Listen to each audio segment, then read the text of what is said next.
Hi there, guys. Wanted to come today and finally do the video on money that I had been saying that I was going to do. Um, so this is going to be it's kind of just a new way of looking at things, and especially as far as money. So to get right to the point, a lot of us. Um, Especially if we were raised in a traditional religious setting.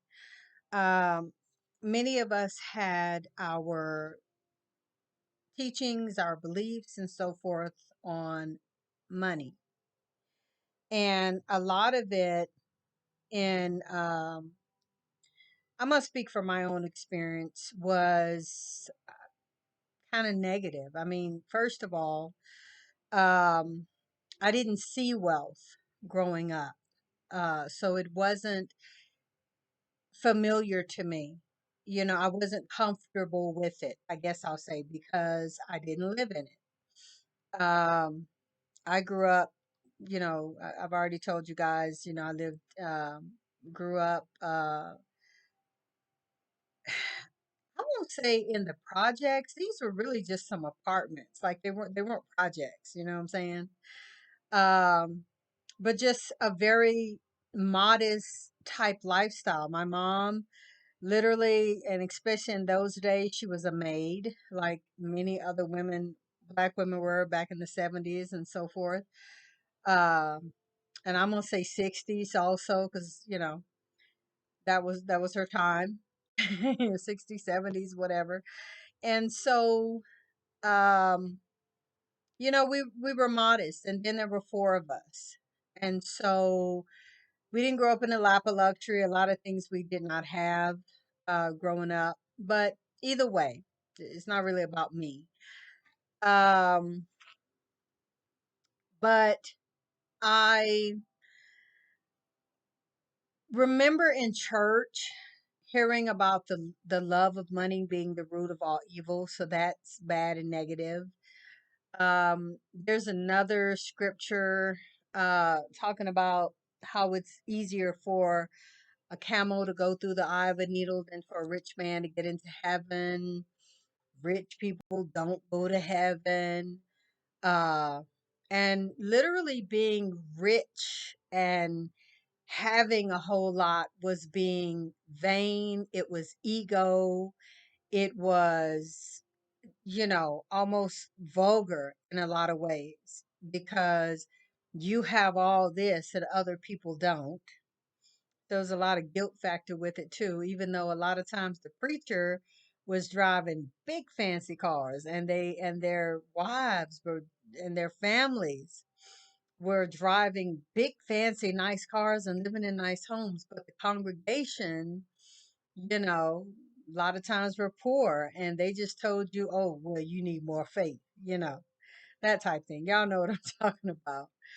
Um but yeah, there was a lot of negativity around being rich. The thing that the church usually pumped up was being modest, not having a whole lot, like not flaunting or whatever. And so, and then growing up, in school and so forth, finances and all that are not taught. You don't get that financial education of even how to handle finances. I mean, literally, the way most of us lived and was growing up, you just literally had enough to maybe pay your bills, feed your children, eat, maybe have a little left over for a little activity or something fun or something like that. But you're literally just living, literally just within your means. And so, you, like I said, you grow up pretty much with that type of information, that type of life. You know what I'm saying? And you don't. A lot of times when you live like that, you can't even really imagine wealth and imagine living nice things and things like that. And if you can, I mean, it's good. You know what I'm saying? Um, but at the end of the day, um, it gives you, as I said, the whole point of the video is it gives you a very a different mindset, a negative mindset on wealth. And you grow up and you realize I need some money. You know what I'm saying? Like I do need money. You grow up and you realize you hear stuff like money don't bring happiness. Money don't make you happy. Well, I that's a lie. That's a lie. I don't understand a lot of the reasons why the majority of people, I'm not going to just say black people, but the majority of people grew up with the mindset that you got to just scrape by, you got to just work really hard and then maybe you can have this, while rich people have always barely worked. Matter of fact, most of the richest people don't work. You know what I'm saying?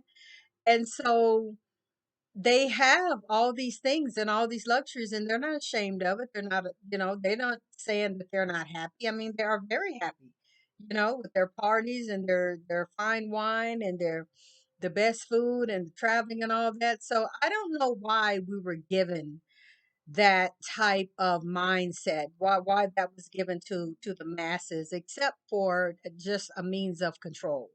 You know what I'm saying? But at this time, we are living in a very enlightened age.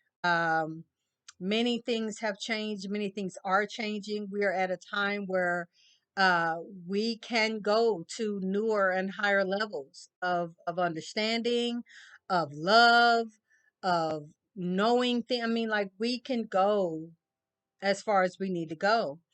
And so when we get back to money, um, it's all of that I said, and also coming to the understanding of making almost a friendship and a love with money, because I'm gonna speak of myself. I've been so brainwashed to take less and not have a lot, and you don't really need, as long as you can get by, you just have whatever. um And like I say, when you grow up, you get this mindset that, I do want to go travel. I do want to see the world. I do want to have nice things. I do want to, experience this and, live here and have that and drive that. You know what I'm saying? And you get to the point of why not? Like, why can't I? You know what I'm saying? And also you grow up and you get education and things like that and money starts coming in, and it's like, man, the money looks good. Money is affording me things, money is affording me, and this is where I want us to begin to get into that mindset that money is not bad and evil, that money can be your friend, and that money actually really is a friend. Money is security. You know what I'm saying? Like, um money brings a sense of security because it takes you out of like those low vibrational places. You know what I'm saying? You can live better if you have more money. You know what I'm saying? It brings a sense of protection because those, once again, low vibrations, those certain people who would mean you bad and harm, can get to you because you're here now. You're not living here. You're living there now. And you have the money for security and whatever, and just better lifestyle. You know what I'm saying? And depending on how much money you have, you could have bodyguards and private security, but you can't have it unless you have the money. You know what I'm saying? Um, Money brings a sense of peace. That peace that you don't have to worry about how I'm going to pay my bills, the peace that how am I going to feed my children, the peace that I wanted to make this a 10-minute video. It'll be about 15 and I'm going to turn it off. Um, but yeah, that, you know, you have that sense of peace, you have that sense of well-being, and money is not bad and it's not evil. I mean, money, honestly, when you look at it the right way, it really does in your time of need. And once again, I'll speak to myself. In my time of need, money always shows up for me. And it's always there for me to cover what I need and then some. And so I'm at the point now to where, I'm calling to money. Like, hey, come on. I love you. I need you to be with me. I need you to be around me. I welcome you. It's almost like something that you need in your life, but you've always pushed it away. You've always, told it you don't need it. You've always, you know, um, pushed it away because you thought something was wrong with it. And so, you know, it's now learning how to welcome money into your life and to know that you deserve it, which is going to be another video I'm going to talk about after this, about deserving, uh, having a deserving spirit and mindset. But yeah, and um, the way that you do that is to try your best to push out those negative ideologies that you've always had about money, and really sit and think and meditate and think about the fact of how good money really can be and is in your life, and how much you really do need it. You know what I'm saying? We all need it. You know what I'm saying? It would be good if we were in a world where we really didn't need to have this mode of money, but the world is created. They've created a civilization to where we have to function with money. So it's not a bad thing that you need it. This is the way that they have created this thing. But you want to not have to work hard and struggle and all that for money. You want money to come easy. You know what I'm saying? You want to find ways and ideas. And these are the things that you think about and meditate on and even pray on. However you get your manifestations is how you do this. Um, and you welcome it. You ask for it to come. You speak affirmations. There are so many affirmations on YouTube about money, wealth, abundance, prosperity. um, Listen to those affirmations, and get your mind. The affirmations are going to, first of all, begin to help you change your mind. Then affirmations along with frequency music, um, that music that works on a vibration, like, actually, I'm actually listening to one right now. I'm listening to the love frequency, which is like 528, and there are so many that I can't even sit here and begin to talk about all the different types of frequency music. But it is true, it works, and it really does literally change you. It changes your DNA. Um, Healing frequency music literally is proven. It's called sound therapy. And it literally is proven that it changes your cells and your molecular structure and all that type of stuff. So do both of those in conjunction with the thinking and meditating on music, and music on money, and how it can help you and how it can change your life and how it can, you know, help get you to where you want and need to be.